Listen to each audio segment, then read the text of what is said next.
I wanted to get a sense from you, Susan, starting off, because your organization represents consumers and you're constantly fighting for their rights and trying to advocate for these issues. But how much of it is also you trying to show consumers that something is a problem, that that they don't actually even understand some of the data that companies have, that the government has, and it's not just on the business side, it's consumers as well. Right, but the problem is the deck is completely stacked against them. So the idea that you can educate consumers so that they can, function in this marketplace and protect their privacy on their own, it's not happening. Yeah. They don't read the terms and conditions, and they're locked into them when they want convenience over and who can understand that stuff? I mean, nobody understands that stuff unless you're like a well-trained lawyer. So you want to get to that website, you want to get to that information, you click yes and you move forward and you're done. Or the cookies, now people don't know what that means either. And so what do they do with that? They just, again, click yes and then they move on. And this is the problem, is that there's the deck is so stacked and it's so rigged for them to be able to actually navigate this in a way that will actually get them the privacy protections that they're looking for. And there's 75%, close to 75% of consumers are really worried about their privacy. So where are we in this marketplace that we have this problem and we can't give consumers a fair shake in actually letting them make decisions to actually protect their own privacy? So where do you think is the problem? Coben wrote something before about how these privacy notices are really written for regulators, or should be, because that's kind of been the template that regulators then refer to for any sort of violations of terms of use. But as you say, consumers cannot get their heads around it. So is it, a regulatory issue where they need to help make rules that simplify this? Is it on the company side? Is it a mix? I think it's a regulatory issue. I think that the California new law is a good start.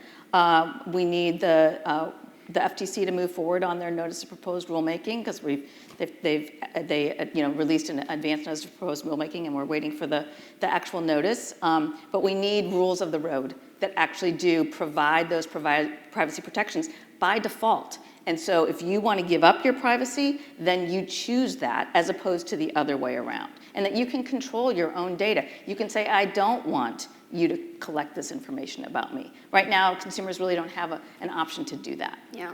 And Gary, for those of you who don't know, Gary's organization organizes the huge CES show that displays sort of the latest technology for consumers. It's a fascinating place to go to, where you see like futuristic holograms and robots and everything. But for coming from your perspective, where it's technology geared specifically towards consumers, and AI was such a huge part of this last show, how are you seeing companies think about incorporating privacy and how they educate consumers as some of these new forms of, whether it's artificial intelligence or AR, VR, are being rolled out?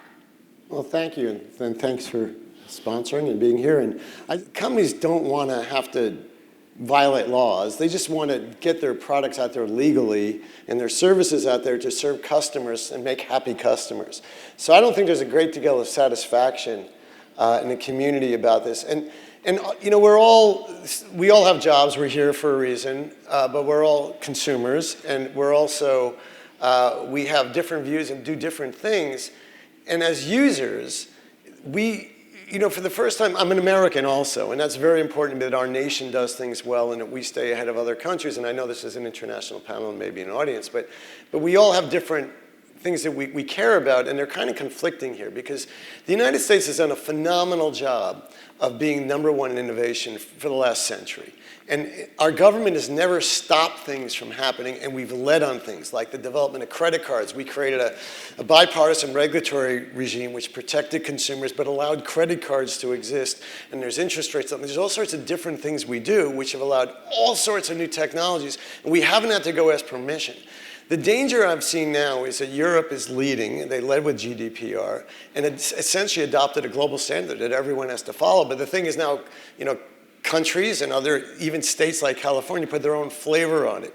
And the danger there, and with all respect to Meta, and I represent 1,300 companies, including Meta and many others, and I'm not speaking on behalf of Meta here.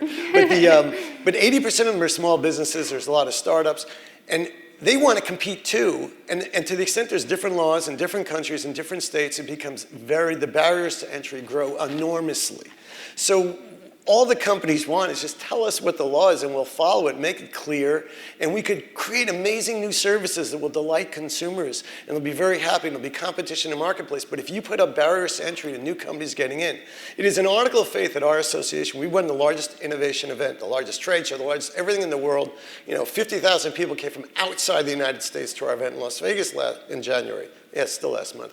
So, and we had 140,000 or so people there. And it's 4,300 companies exhibited, 2.5 million square feet of exhibit space. Amazing new inventions, but how do you get those to market if you don't know what the laws are? And after this, a lot of the things we're seeing have nothing to do with privacy. How you run an airplane, or even a self-driving car, or a factory, or things like that, there's no privacy implication for 99% of the AI uses out there. It just doesn't matter. And privacy is not always the most important consideration, even when humans are involved. Take the case of a car collision, a multi-car collision on a foggy road, and your car is driving along, and all of a sudden, should they have the information from those other cars, car information, that there's a car accident or even potholes ahead of them? Or the first responders that come on. Soon we'll have biological information in car seats that'll tell you vital signs of the people in them, and it can tell them if they're getting sick. But it can also tell first responders their vitals. Is that private information that you should have to sign a waiver or say you have to do? There's trade-offs here between safety and security and privacy and other considerations. Like our planes, anyone who's flown in an airplane, you've been guided by artificial information for 95% of that trip. There's no privacy there. So what I'm saying is companies just want to know the rules and the laws, and the way we're going really isn't that healthy. Trial lawyers want their piece in every state. States want different things. We want a federal law. Tell us what it is. We want to lead as a country. We're losing out now to other countries, and we all play because of GDPR. It got rid of thousands of smaller companies, and now we've accepted it. But we pay a time tax, every one of us, to click through those things. And there's better ways to do it. Whether it's gold, silver, and platinum, or whatever it is, create some national standards that say this is what you do for privacy. So, Carlos, you're coming to us from Brazil, and people here are talking about how the U.S. is losing out, at least on a federal privacy regulations level. How are you seeing the situation from where you sit and in Latin America writ large in terms of consumer education? And there is sort of the business side, but I imagine with some of the countries there, there's a government concern as well sometimes. Where are you seeing the most pressing issues of whether consumers are actually well informed or not? So thanks, Gina, and thanks for this super interesting conversation. And when we think about the situation in Brazil concerning how consumers perceive issues around privacy and data protection, maybe we can backtrack a bit to 2013, when we had the Snowden revelations, for instance, that was everywhere in the news, and of course everywhere in the news in Brazil as well, especially because back then our former president was being spied on at the time. So there was a huge commotion. And that ended up leading Brazil to approve some pieces of legislation that end up upgrading our privacy and data protection at the time. But you could reach out to people on the streets and for my case, in classrooms. And we saw that people were getting a little bit of fatigue, like out of this, like continuous reporting about violations of privacy, violations of personal data. And that's my concern when I think about Brazil and Latin America, the region as a whole, because when we look towards Europe and the regulation that GDPR stands for, it's a region with some sort of data protection culture that predates the GDPR. But that's not the case for a huge number of countries, and especially in Latin America. So Brazil is one of those countries in which the building of a data protection, of a privacy culture, it's something that is quite new. And I'm somewhat skeptical that we will get there, like having a really strong, robust data protection culture, like through the continuous reporting of data protection infringements. Because of course, it's very important to report about that. But at the same time, I feel like consumers are getting half of the story. So they are relating data protection with violations, with infringements. So I think here there's an opportunity for us to try to tell different stories that, of course, will not hide all the things that need to get fixed. But on the other hand, I think it's important for consumers to understand a little bit better what are the benefits of having their data processed, and they can understand and opt and decide if that will be useful for them or not. So far, we haven't been doing a great work on that. In the previous panel, we're talking about cookies notices. Like, come on, cookies notice it's where graphic design goes to die. So I think we need to do a better job on that.